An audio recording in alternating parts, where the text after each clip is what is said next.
Hello students, hi, welcome back to my channel learning with Divya. आज हम बात करेंगे स्टूडेंट्स बैक्टीरियल डिजीजेस की। मोस्ट इंपॉर्टेंट टॉपिक है और काफ़ी टाइम से मैं ये आपको टॉपिक पढ़ाना भी चाह रही हूँ। तो आज हम पढ़ेंगे जीवाणु जनित रोग, जीवाणु से होने वाले रोग या बैक्टीरिया से होने वाले रोग। बहुत इंपॉर्टेंट है, आप रोग जानेंगे, कॉजिंग एजेंट के बारे में जानेंगे, उसके कि किस वजह से वो रोग फैलता है, उसके क्या लक्षण होते हैं और क्या ट्रीटमेंट है। तो इंपॉर्टेंट होने वाला है, वीडियो को लास्ट तक देखिएगा स्टूडेंट्स। सब्सक्राइब नहीं किया है तो do subscribe my channel, share कीजिए, लाइक कीजिए। Thank you so much. चलिए लेट्स स्टार्ट द टॉपिक में हम देख लेते हैं। सबसे पहले हम जो आपकी डिजीज है बैक्टीरिया से होने वाली, उसकी बात कर लेते हैं। वो है आपके टिटनेस। ठीक है, ये आपके जो रोग है इसका कॉजिंग एजेंट है बैसिलस टेटनी। बैसिलस टेटनी नामक जीवाणु से ये होता है। इस जीवाणु को और भी अलग नाम से जाना जाता है, वो मैं आपको आगे अपनी इसी वीडियो में बताऊंगी, जो मेरे अपने हैंड नोट्स हैं उसमें बताऊंगी। ठीक है, अभी आप समझते चलिए। इसके जो बैक्टीरियाज हैं, जो लोहा होता है जिसके ऊपर जंग लग जाती है या मल वगैरह में ये बैक्टीरिया पाया जाता है। और इसमें क्या लक्षण दिखाई देंगे? फीवर आता है पेशेंट को, बहुत तेज, शरीर में ऐंठन होने लगती है, उसका जो जॉ है, जबड़े की मांसपेशियां बिल्कुल सिकुड़ जाती हैं या बंद हो जाती हैं, पूरा शरीर धनुष के आकार में तन जाता है। इसलिए इस रोग को धनुष्टंकार भी कहते हैं। मतलब धनुष के आकार में तन जाता है शरीर, तो इसको धनुष्टंकार भी एक अलग नाम है। अगर आपसे पूछ लिया जाए धनुष्टंकार कौन सी बीमारी है, तो वो टिटनेस है। क्लियर है? अब इसका आप ट्रीटमेंट कैसे करेंगे? तो इसमें आप ट्रीटमेंट में जो है वो टिटवैक देंगे। टिटवैक और एंटी ऑक्सीडाइज सीरम होता है, इसका इंजेक्शन 3 बार लगवाना चाहिए इसके बचाव के लिए। इसके अलावा आपके पेनिसिलिन है, उसका इंजेक्शन देना चाहिए। और बच्चों में तो डीपीटी का टीका लगाया जाता है, इस रोग से रक्षा होती है। क्लियर हो गया? तो टिटनेस की बात हो गई। आपके डीपीटी यहाँ पर आपके आ गया है। अभी डीपीटी से रिलेटेड इसमें क्वेश्चन आंसर्स भी हैं, वो मैं आपको कराऊंगी, तब आपसे पूछूंगी, तब आपका बहुत अच्छे से रिवीजन हो जाएगा। ठीक है, डीपीटी का टीका लगाया जाता है जो कि आपके मेनली डिप्थेरिया, वुपिंग कफ और आपके टिटनेस, जिसे धनुष्टंकार भी कहते हैं। और छोटे बच्चों को, नवजात शिशु को डीपीटी वैक्सीन दी जाती है। और ये तीनों आपके बैक्टीरिया से होने वाले डिजीज हैं। क्लियर हो गया? चलिए नेक्स्ट बात कर लेते हैं हम दूसरी डिजीज की, दैट इज कॉलेरा। कॉलेरा आपके, जिसे आप हैजा बोलते हैं, ये भी आपके एक संक्रामक जीवाणु से होने वाला रोग है। इसका कॉजिंग एजेंट का नाम है जिसकी वजह से कॉलरा कॉज्ड होता है, दैट इज विब्रियो कॉलरी। तो विब्रियो कॉलेरी ये जीवाणु होता है और ये आपके हाउस फ्लाइज से फैलता है। जो आपके मक्खियां होती हैं, ये गंदे स्थानों पर बैठती हैं और फिर जीवाणु को अपने, इनके हाथ पैर में वो चिपक जाते हैं। और फिर जब ये फूड पर हमारे बैठते हैं या पानी पर बैठती हैं, तो ये हैजा का प्रसार करती हैं। इसमें ट्रीटमेंट क्या होता है? वॉमिटिंग आती हैं, उल्टियाँ, और आपके जो डायरिया की प्रॉब्लम है, दस्त लग जाते हैं, शरीर में ऐंठन होती है, यूरिन आने में प्रॉब्लम होती है, शरीर में डिहाइड्रेशन की कमी हो जाती है। क्योंकि डायरिया हो गया, वॉमिटिंग हो रही, तो ऑब्वियसली डिहाइड्रेशन की कमी हो जाएगी। और बाद में आपके जो हार्ट में रेट है वो सब कभी तेज हो जाती हैं। मतलब बहुत ही पेशेंट कमजोर हो जाता है। इसके लिए क्या ट्रीटमेंट करना चाहिए आपको? हैजे का टीका लगवाना चाहिए। और जो ट्रॉपिकल क्लोराइड और लाइम है, TCL, ठीक है, उस पीने के पानी को, जो पीने का पानी है उसको लाइम क्लोराइड से या क्लोरोजेन से शोधित करना चाहिए, मतलब साफ करना चाहिए। पानी को बॉईल करके पीना चाहिए, जिससे कि जो जीवाणु है वो मर जाए। और आपको घर को और अपने आसपास हाइजीन मेंटेन करके रखनी चाहिए। ठीक है, क्लियर हो गया बात? साफ सुथरा खाना खाना चाहिए। Now the third one is tuberculosis, most important और बहुत ही खतरनाक बीमारी, जिसे आप तपेदिक कहते हैं, क्षय रोग कहते हैं हिंदी में, या यक्ष्मा भी कहते हैं। ठीक है, काक रोग भी कहा जाता है। तो मैंने आपको 4 नाम बता दिए ट्यूबरक्लोसिस के, टीबी के। इसे तपेदिक, क्षय रोग, यक्ष्मा, काक रोग हिंदी में कहा जाता है। कॉजिंग एजेंट है इसका माइकोबैक्टीरियम ट्यूबरक्लोसिस, जिसकी वजह से ये जो बीमारी है, ये जीवाणु होता है, इससे फैलती है। ठीक है, 1882 में, आपके 1882 में जर्मन के एक वैज्ञानिक थे, रॉबर्ट कोच। हाँ, रॉबर्ट कोच ने टीबी जीवाणु की खोज की थी।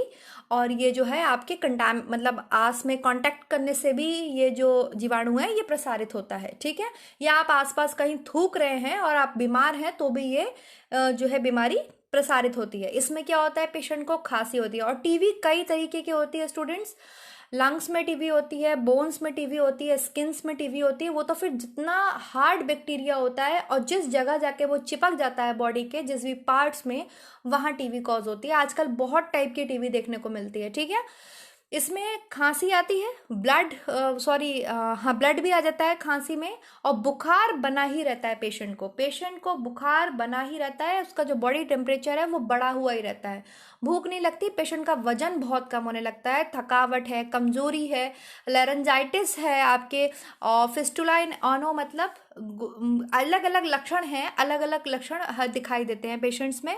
इसका जो ट्रीटमेंट है वो स्ट्रेप्टोमाइसिन है, इसके अलावा आपके para-amino, I think salicylic acid, P A S ये मैंने लिखी हुई भी है, स्ट्रेप्टोमाइसिन और PAS पैरामाइनो सैलिसिलिक एसिड है, और आइसोनियाइजडाई है, आई थिंक आदि महत्वपूर्ण ये से इंपॉर्टेंट जो है आपके ड्रग्स हैं, या कहना चाहिए औषधियाँ हैं जो दी जाती हैं।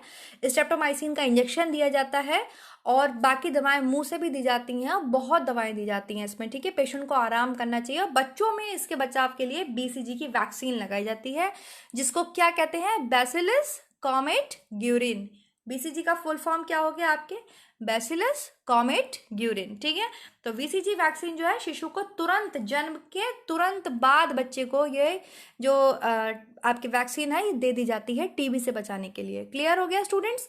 और आपको एक और इम्पॉर्टेंट बात पता होनी चाहिए कि हमारे प्रत्येक साल 24 मार्च को या 24 मार्च को आपके जो है विश्व तपेदिक दिवस मनाया जाता है, बहुत इम्पॉर्टेंट है, ठीक है। नेक्स्ट हम बात कर लेते हैं आपके डिजीज की, दैट इज डिप्थीरिया। डिप्थीरिया कैसी बीमारी है स्टूडेंट्स, डिप्थीरिया भी आपके जो है जीवाणु से होने वाली बीमारी है, और कॉर्नीबैक्टीरियम डिप्थीरिये ये इसका कॉजिंग एजेंट का नाम है, कॉर्नीबैक्टीरियम डिप्थीरिये। तो इसमें जो है स्टूडेंट्स क्या होता है, पेशेंट को ब्रीदिंग प्रॉब्लम होती है, इस रोग में पेशेंट को सांस लेने में दिक्कत होती है, बहुत ज़्यादा ब्रीदिंग प्रॉब्लम हो जाती है, और ये भी आपके गंदे फल, गंदा पानी, गंदे खाद्य पदार्थ खाने से होती है। 3 से 5 वर्ष के बच्चों में ये सबसे ज़्यादा देखा जाता है, लेकिन वयस्कों में भी, अडल्ट में भी ये रोग होता है, बट सबसे ज़्यादा वो 3 से जो 5 वर्ष के बच्चे हैं उनमें ये बीमारी देखी जाती है, इसलिए DPT का टीका बच्चों को लगाया जाता है, DPT की वैक्सीन्स लगाई जाती है। जो आपकी सांस की नली है जिससे आप सांस लेते हैं उसमें कठिनाई होती है, उसमें एक जाली बन जाती है, ठीक है, सांस की नली में जाली बन जाती है, हवा आर पार आराम से पास नहीं हो पाती है, दम घुटता रहता है, तो इसके लिए आपको टीका लगवाना चाहिए और साफ सफाई पर पूरा ध्यान देना चाहिए, ठीक है। तो यहाँ पर ये आ जाता है आपके, मैंने लिखा हुआ भी है, DPT की वैक्सीन है जो कि आपके डिप्थीरिया, वूपिंग कफ और टिटनेस में दी जाती है, इसको याद कर लीजिए। नेक्स्ट क्या है स्टूडेंट्स, नेक्स्ट इज प्लेग। ये एक छुआछूत की बीमारी है, और मेनली आपके रैट्स, चूहों में जो पिस्सू, फ्लीस पाए जाते हैं उससे होती है, प्लेग का बैक्टीरिया रहता है चूहों में, इसको बैसिलस पेस्टिस बोलते हैं, बैसिलस पेस्टिस इसका कॉजिंग एजेंट है, जिसकी वजह से ये बीमारी कॉज होती है, फैलती है, होती है शरीर में। इसके अलावा आपके रैट्स की बात मैंने यहाँ पे कर दी, चूहों में जो फ्लीस पाए जाते हैं, मतलब उसको पिस्सू बोलते हैं हिंदी में, वो पिस्सू जो है आपके, वो है आपके ज़ेनोप्सिला क्योपिस, यहाँ पर मैंने नाम लिखा हुआ है, दैट इज इसको बोलते हैं आपके ज़ेनोप्सिला क्योपिस। ये प्लेग का सबसे भयानक पिस्सू है, फ्लीज है, क्योंकि ये आसानी से चूहों से मानव तक पहुंच जाता है, ठीक है। इसमें भी पेशेंट को बहुत तेज बुखार आता है, शरीर में गिल्टियां सी हो जाती हैं, सल्फर ड्रग्स और स्ट्रेप्टोमाइसिन्स इसमें पेशेंट को दी जाती है। चूहों को आपको अपने निवास स्थान से दूर करना चाहिए, और उनको भगाने के लिए जो भी आप DDT का छिड़काव है, BHC है, गैमैक्सिन है, या आप पेस्टिसाइड्स को भी बुलवा सकते हैं, जो इस तरीके से घरों से चूहों को निकाल दें, ठीक है। तो ये आपके प्लेग की बात हो गई। नेक्स्ट हम बात कर लेते हैं स्टूडेंट्स वूपिंग कफ, जिसे आप काली खांसी के नाम से भी जानते हैं, और ये हीमोफिलस पर्ट्यूसिस नामक जीवाणु से होता है। इसका जो कॉजिंग एजेंट है वो है आपके हीमोफिलस पर्ट्यूसिस, ये भी बच्चों को होता है, DPT का टीका लगता है, बराबर मैंने आपको बताती जा रही हूँ। बच्चों में खांसी की समस्या आज हो जाती है, लगातार खांसी आती रहती है बच्चों को। इसका रोग का जो प्रसार है वो हवा के द्वारा होता है, मतलब एयरबॉर्न डिजीज भी आप इसको बोल सकते हैं। क्लियर हो गया। नेक्स्ट हम बात कर लेते हैं स्टूडेंट्स निमोनिया। निमोनिया ये भी आपके डिप्लोकोकस निमोनिया से होती है बीमारी, इसका कॉजिंग एजेंट है, इसको और भी अलग नामों से जाना जाता है, वो आप मेरे नोट्स में जानेंगे डिप्लोकोकस निमोनी, यह भी इंपॉर्टेंट है। अगर डिप्लोकोकस निमोनी लिखा हुआ है तो ये बिल्कुल ठीक है, इस रोग के जीवाणु का ये नाम है। इसमें आपके लंग्स प्रभावित होते हैं, लंग्स में बिल्कुल पानी सा भर जाता है, बुखार आ जाता है, सांस लेने में कठिनाई होती है, फेफड़ों में सूजन आ जाती है। रोगी को आपको क्या करना चाहिए, ठंड से बचाने चाहिए, जितनी भी एंटीबायोटिक्स औषधियां हैं जो डॉक्टर प्रिस्क्राइब करते हैं वो पेशेंट को देनी चाहिए निमोनिया में, ठीक है। नेक्स्ट हम बात कर लेते हैं स्टूडेंट्स लेप्रोसी। लेप्रोसी एक बहुत ही कहना चाहिए एक बहुत जटिल या बहुत खतरनाक बीमारी है, ठीक है। इसको कोढ़ या कुष्ठ रोग भी कहते हैं। एक वाइट लेप्रोसी होती है, एक आपके स्किन में लेप्रोसी हो जाती है। ये देखिए ना तो जल से फैलता है, ना वायु से फैलता है, ना ही ये हेरिडिटी रोग है। लेकिन ये अगर आप कोई पेशेंट है लेप्रोसी का और उसके साथ बहुत ज़्यादा घनिष्ठ रूप से संपर्क में रहते हैं तो ये होने के पूरे पूरे चांसेस होते हैं। इसमें स्टूडेंट्स जो नर्वस सिस्टम्स है, जो न्यूरॉन्स, जो आपके नर्व्स होती हैं, मेनली तंत्रिकाएं जो होती हैं वो प्रभावित होती हैं। टिश्यूज बिल्कुल गल जाते हैं बॉडी के, ठीक है। इसका जो कॉजिंग एजेंट है वो है माइकोबैक्टीरियम लेप्रे। स्टूडेंट्स इसमें जो होता है आपके जो सेल्स हैं, जो टिश्यूज हैं, मान लीजिए जो मसल्स है, जो मांस है आपकी बॉडी का, वो गलने लगता है, एकदम गल के बॉडी से खत्म हो जाता है, सेंसिटिविटी खत्म हो जाती है। जिस पार्ट्स में भी गलन आ जाती है संवेदनशीलता समाप्त हो जाती है, स्पर्श का अनुभव नहीं होता है। बहुत खतरनाक बीमारी है और हमारे देश में अभी भी इसका ट्रीटमेंट अब पूरी तरीके से है, ट्रीटमेंट जो है आराम से है, लेकिन लोग छुपाते हैं क्योंकि हमारा जो समाज है भारत देश में वो आज भी इसको बहुत गलत मानता है और इन पे लोगों को बहिष्कार कर दिया जाता है समाज से। इन लोगों को अच्छी नज़र से नहीं देखा जाता। इनके लिए संक्रमण से बचने के लिए मेन वो लोग ये समझते हैं कि एकांत में रख देना चाहिए, लेकिन ये गलत है, एक अभिशाप समझते हैं। बहुत समय तक छिपाए रखते हैं, इसका ट्रीटमेंट नहीं कराते हैं, जिस वजह से बीमारी बढ़ जाती है। तो इसके लिए जो है आपके एमडीटी मतलब मल्टी ड्रग ट्रीटमेंट है, जो भी डॉक्टर्स बताते हैं। पेशेंट को तुरंत डॉक्टर को दिखाना चाहिए। अगर आप समय रहते दिखा लेंगे तो इसका बहुत बढ़िया इलाज हो सकता है। ओके स्टूडेंट्स, आपकी समझ में आ गया इतना। चलिए नेक्स्ट अब हम बात कर लेते हैं जीवाणु जनित रोग। ये मेरे हैंड नोट्स हैं स्टूडेंट्स और बहुत ही इंपॉर्टेंट हैंड नोट्स है। मुझे तो मेरे हैंड नोट से अच्छा कुछ भी नहीं लगता। हाँ, एक तो मैं आपको पढ़ाना ही भूल गई, वो भी बहुत इंपॉर्टेंट है स्टूडेंट्स। चलिए अभी आएगा तो मैं बता दूंगी। Cholera causing agent, causing bacteria क्या है, विब्रियो कॉलेरी। आपके देन आ जाता है इसके बाद प्लेग। तो प्लेग में आपकी क्या है सॉरी, प्लेग में आपके आ जाएगा पाशुला पेस्टिस या यर्सीनिया पेस्टिस। दीज आर, ये इनको दो कॉजिंग एजेंट ये भी हो सकते हैं, इनका नाम ये भी हो सकता है। थर्ड वन इज आपके आ जाता है लेप्रोसी, जिसको आपको माइकोबैक्टीरियम लेप्रे बोलते हैं आप इसको, या माइकोबैक्टीरियम लेप्रोमैटोसिस भी बोलते हैं, ठीक है। दो नाम इसके हो सकते हैं और दो नाम है माइकोबैक्टीरियम लेप्री या माइकोबैक्टीरियम लेप्रोमैटोसिस। नेक्स्ट वन इज आपके आ जाता है ट्यूबरक्लोसिस, जिसको आपने पढ़ा ही, माइकोबैक्टीरियम ट्यूबरक्लोसिस कॉजिंग एजेंट है। नेक्स्ट है आपके न्यूमोनिया, स्ट्रेप्टोकोकस न्यूमोनी, ठीक है। स्ट्रेप्टोकोकस आपके न्यूमोनी इसका कॉजिंग एजेंट है। आपको दूसरा नाम भी जो आपने मैंने भी पढ़ाया है वो भी आप इसको याद कर सकते हैं, सब इम्पॉर्टेंट है। नेक्स्ट वन इज है टाइफाइड, जो मैं आपको पढ़ाना ही भूल गई ब्रॉड करके। चलिए यहीं पर पढ़ लेते हैं। Typhoid salmonella typhi important causing agent है। इसे आंत का बुखार भी कहा जाता है, आंत की बुखार के नाम से भी जाना जाता है। साल्मोनेला टाइफी नामक जीवाणु से ये होता है और ये आपके 5 दिन से अंदर 20 दिन तक इसका जो है टाइम पीरियड रहता है। ये वाटर बॉर्न डिजीजेज है, पानी की गंदगी से फैलता है, इसे मोती झरा और मियादी बुखार भी कहते हैं, ठीक है। ये कुछ इंपॉर्टेंट इन्फॉर्मेशन थी टाइफॉइड से रिलेटेड जो मैं नहीं दे पाई थी स्टूडेंट्स। इसमें भी पेशेंट को तेज बुखार, सिर दर्द बना रहता है, दाने से निकल आते हैं, कह लीजिए अल्सर हो जाता है, तो टाइफाइड का टीका लगाना चाहिए और जो भी एंटीबायोटिक्स हैं जो भी आपके डॉक्टर प्रिस्क्राइब करते हैं वो लेना चाहिए। भोजन को बहुत बचाना चाहिए, गंदा खाना, गंदा पानी नहीं पीना चाहिए और शिशुओं में इसके बचाव के लिए टैब TAB का टीका लगवाना चाहिए। सब डॉक्टर्स को पता होता है, बराबर से वैक्सीनेशन बच्चों का कराना चाहिए। डिप्थीरिया कॉर्निबैक्टीरियम डिप्थीरिया, ये इसका कॉजिंग एजेंट है।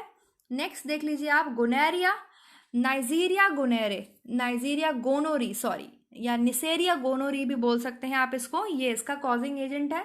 गोनेरिया भी एक आपके जो है समस्या है, एक परेशानी है जो कि किससे कॉज होती है, बैक्टीरिया से, उसका नाम क्या है, निसेरिया गोनोरी। दैन आपके सिफिलिस है, सिफिलिस जो है आपके वो ट्रोपिनमा पैलिडम से होती है, ट्रोपोनिमा पैलिडम या ट्रिपोनिमा पैलिडम भी बोल सकते हैं आप इसे, ये इसका कॉजिंग एजेंट है। इसके अलावा है आपके वूपिंग कफ। वूपिंग कफ जो है आपको हीमोफिलस पर्ट्यूसिस या बॉर्डेटेला पर्ट्यूसिस, दो नाम इसके हो सकते हैं। हमने हीमोफिला पढ़ा था, तो हीमोफिलस पर्ट्यूसिस और बॉर्डेला पर्ट्यूसिस ये दोनों कॉजिंग एजेंट है, जिनकी वजह से, या दोनों नाम हो सकते हैं, दो नहीं होते कॉजिंग एजेंट, एक ही होता है, नाम दो हो सकते हैं। वूपिंग कफ या पर्ट्यूसिस बोलते हैं इसको, ये बीमारी होती है, ठीक है। And next one is, next क्या है देख लेते हैं, लास्ट है दैट इज टिटनेस। तो टिटनेस है आपके क्लोस्ट्रीडियम टिटेनी, जो आपके कॉजिंग एजेंट है, जिसकी वजह से टिटनेस, जिसको धनुष टंकार भी बोलते हैं या लॉक जॉ भी बोलते हैं। लॉक जॉ मतलब जो जबड़ा है वो लॉक हो जाता है, ठीक है, जॉ, ये इन नाम से भी जाना जाता है। समझ में आ गया इतना? अभी तक मैंने जितनी बीमारी बताई, क्या ट्रीटमेंट है, क्या लक्षण है, क्या सिम्टम्स, सब समझ में आ गए हैं। आई होप सो समझ में आ गए होंगे। अब चलिए फटाफट से कुछ इंपॉर्टेंट पॉइंट्स देख लेते हैं और कुछ इंपॉर्टेंट क्वेश्चंस देख लेते हैं। इंपॉर्टेंट नोट क्या है, साल्मोनेला वैसिफी कॉज्ड फूड पॉइजनिंग। अब मैंने आपको फूड पॉइजनिंग में कुछ ग्रुप्स पढ़ाए थे, बैसिली के कुछ अलग ग्रुप थे, क्लोस्ट्रीडियम बॉटुलिज्म के कुछ अलग, बॉटुलिनम के कुछ अलग थे। तो ये जो साल्मोनेला बैसिली है ये इंपॉर्टेंट इसलिए हो जाता है क्योंकि ऐसे पूछ लिया जाता है कि ये जो है gram negative, non spore forming और रॉड के आकार का होता है। तो ये ग्राम नेगेटिव बैक्टीरिया है। Gram negative, gram positive, two types of bacterias होते हैं। ये ग्राम नेगेटिव बैक्टीरिया है जिसकी वजह से फूड पॉइजनिंग कॉज होती है, भोजन आपका जहरीला विषाक्त बन जाता है, ठीक है, और ये आपके भोज्य पदार्थों के माध्यम से ही फैलता है। इसके अलावा आपने बॉटुलिज्म डिजीज पढ़ी होगी, तो बॉटुलिज्म डिजीज जो है वो आपके क्लोस्ट्रीडियम बॉटुलिनम के कारण होता है। ये भी फूड पॉइजनिंग कॉज करता है और ये ग्राम पॉजिटिव बैक्टीरिया है। ये कैसा बैक्टीरिया है? ग्राम पॉजिटिव, और ये आपकी ग्राम नेगेटिव बैक्टीरिया है। डीपीटी वैक्सीन आपको पता ही चल गई। डिप्थीरिया, पर्ट्यूसिस, पर्ट्यूसिस आपके वूपिंग कफ को भी बोलते हैं, और टिटनेस के बचाव हेतु बच्चे को, नवजात शिशु को डीपीटी का वैक्सीन दिया जाता है, और ये तीनों आपके जीवाणुजन्य रोग हैं। क्लियर हो गया? इसके अलावा सल्फा ड्रग्स का यूज किया जाता है स्टूडेंट्स, जीवाणु द्वारा होने वाली बीमारियों के उपचार के लिए सल्फा ड्रग्स का यूज किया जाता है। ये दवाओं का एक ग्रुप है जिसके जो आपके सल्फा ड्रग्स हैं, इसमें आपके सल्फोनामाइड, सल्फामाइरेजाइन, सल्फाडाइजीन, ये तीन ऐसे इंपॉर्टेंट ग्रुप्स हैं। इसके अलावा और भी ग्रुप्स आते हैं जिनके थ्रू लोगों को, पेशेंट को दवा दी जाती है। ये मेन दवाइयों के ग्रुप्स हैं, सल्फोनामाइड, सल्फामाइरेजाइन, सल्फाडाइजीन, ठीक है।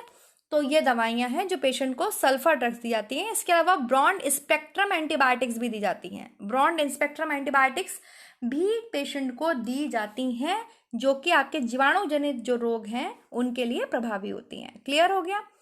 चलिए अब क्वेश्चन कर लेते हैं। इंपॉर्टेंट क्वेश्चन आंसर्स हैं कुछ बहुत इंपॉर्टेंट। भोजन विषाक्तता का कारण क्या होता है? ई कोलाई, या आपके साल्मोनेला बैसिलाई, या स्यूडोमोनास, या आपके कैंडिडा। तो साल्मोनेला बैसिली, ठीक है, साल्मोनेला बैसिली, जिसके कारण भोजन विषाक्तता होती है। इन ऑप्शंस में ये बहुत बढ़िया लगेगा ऑप्शन चूज करते समय, और ये gram negative, non spore forming और रॉड के आकार का होता है। इसके चारों ओर आपके फ्लैजेला पाई जाती है। क्लियर हो गया? सेकंड क्वेश्चन इज, डीपीटी का टीका किसके सुरक्षा हेतु दिया जाता है? तो tetanus, polio plague, TB, polio diphtheria, diphtheria whooping cough tetanus, या टीबी टिटनेस वूपिंग कफ। तो डिप्थीरिया, वूपिंग कफ जिसे पर्ट्यूसिस भी बोलते हैं, और टिटनेस, इन तीन बीमारियों में दिया जाता है।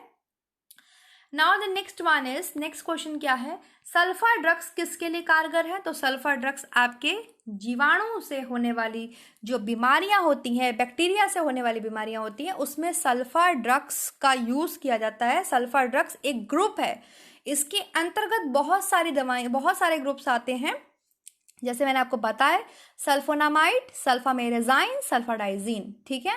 जो सबसे पहले सल्फर ड्रग प्रोंटोसिल खोजा गया था, प्रोंटोसिल सबसे पहले जो खोजा गया था वो प्रोंटोसिल खोजा गया था। सल्फर ड्रग, ये दवा का नाम है, 1932 में। क्लियर हो गया? नेक्स्ट वन इज, निम्नलिखित में से कौन सा एक सल्फर ड्रग है? तो आपके पेनिसिलिन, स्ट्रेप्टोमाइसिन, सीबाजोल या साइबाजोल और एस्पिरिन। तो आपके स्टूडेंट साइबाजोल, ठीक है, ये सीबाजोल, ये एक सल्फर ड्रग है। प्रोंटोसिल और साइबाजोल ये सल्फानोमाइड दवाओं के प्रकार हैं। जो सल्फानोमाइड एक ग्रुप है सल्फर ड्रग का, उसमें दवाओं के प्रकार हैं। क्लियर हो गया? नेक्स्ट वन इज WHO के अनुसार सर्वाधिक संख्या में लोगों के प्राण लेने वाला रोग है। अभी आप जो कोरोना है उसको तो भूल ही जाइए, अभी इस क्वेश्चन के अकॉर्डिंग जो ऑप्शंस दिए हुए हैं उसमें से चूज कीजिए। तो वो है आपके 6 रोग, जिसे आप तपेदिक, यक्ष्मा, काक रोग, पता नहीं किस किस नाम से जानते हैं, टीवी, जो माइकोबैक्टीरियम ट्यूबरक्लोसिस के नाम से जाना जाता है, इसमें बहुत ज़्यादा लोगों की मृत्यु हुई थी। ठीक है, नेक्स्ट है 6 रोग के परीक्षण हेतु टेस्ट कौन सा किया जाता है? रॉबर्ट का परीक्षण, विडाल का टेस्ट। विडाल का टेस्ट आपके एड्स के लिए किया जाता है, एक बार चेक जरूर कर लेना। कान का परीक्षण या मेंटॉक्स, तो मेंटॉक्स का टेस्ट किया जाता है। Mantoux tuberculin, Mantoux tuberculin skin test कहते हैं इसे। ठीक है, मेंटॉक्स का टेस्ट जो किया जाता है, इसमें आपके जो हाथ होता है ना उसके नीचे के हिस्से में ट्यूबरक्लोरिन नाम का एक लिक्विड डाल देते हैं इंजेक्शन के रूप में, और फिर 48 to 72 आवर्स के बाद हाथ पर इसका रिएक्शन देखा जाता है उस दवा का, जो भी टेस्ट है उसका। टिटनेस नामक रोग और किन नाम से जाना जाता है? गैंग्रीन, सिंगल्स, लॉक जॉ, काली खांसी। ये है आपके लॉक जॉ, जहाँ पे आपके जो जबड़ा होता है बिल्कुल लॉक हो जाता है, शरीर जो है वो आपके धनुष के आकार का हो जाता है। ठीक है, तो ये आपकी बात हो गई। नेक्स्ट क्वेश्चन इज, कुछ 3 क्वेश्चन और बचते होंगे। हाँ जी, BCG का टीका निम्न में से किसके लिए लगाया जाता है? तो काली खांसी, निमोनिया, यक्ष्मा, या फिर आपके आ जाता है टिटनेस। किसके लिए लगाया जाता है BCG का टीका? आपके BCG बैसिलस कॉलमेटग्यूरिन, जिसको मैंने आपको बताया था टीवी के बचाव के लिए, ट्यूबरक्लोसिस के बचाव के लिए शिशु के जन्म के तुरंत बाद लगाया जाता है। ठीक है, तो यहाँ पर इसमें ऑप्शन आ जाएगा आपके यक्ष्मा, टीवी को यक्ष्मा भी कहते हैं। निम्न में से कौन सा जल जनित रोग है? वाटर बॉर्न डिजीजेज है, चेचक, हैजा, मलेरिया, तपेदिक। तो आपके जो हैजा है वो वाटर बॉर्न डिजीजेज है। ठीक है, दंत क्षय का कारण क्या है? मतलब टूथ डिके, दांत खराब हो रहे हैं। वायरल इन्फेक्शन है, दूषित पानी है, बैक्टीरियल इन्फेक्शन है, या वंशानुगत कारण है? तो आपके बैक्टीरियल इन्फेक्शन है। सो स्टूडेंट्स, ये वीडियो कैसा लगा? आपको समझ में आया है, नहीं समझ में आया? समझ में आया तो कमेंट सेक्शन में कमेंट करना मत भूलना। Thank you so much. समझ में आया तो लाइक, सब्सक्राइब एंड शेयर जरूर कर दीजिएगा, और नेक्स्ट वीडियो में मिलेंगे नेक्स्ट टॉपिक के साथ। उसमें हम पढ़ेंगे वायरस से होने वाली डिजीजेस, मतलब विषाणु जनित रोग। Thank you so much. Like करके जाइएगा, सब्सक्राइब करके जाइएगा, शेयर करके जाइएगा। तब तक के लिए अपना ध्यान रखिए। नेक्स्ट वीडियो मिलते हैं नेक्स्ट टॉपिक के साथ।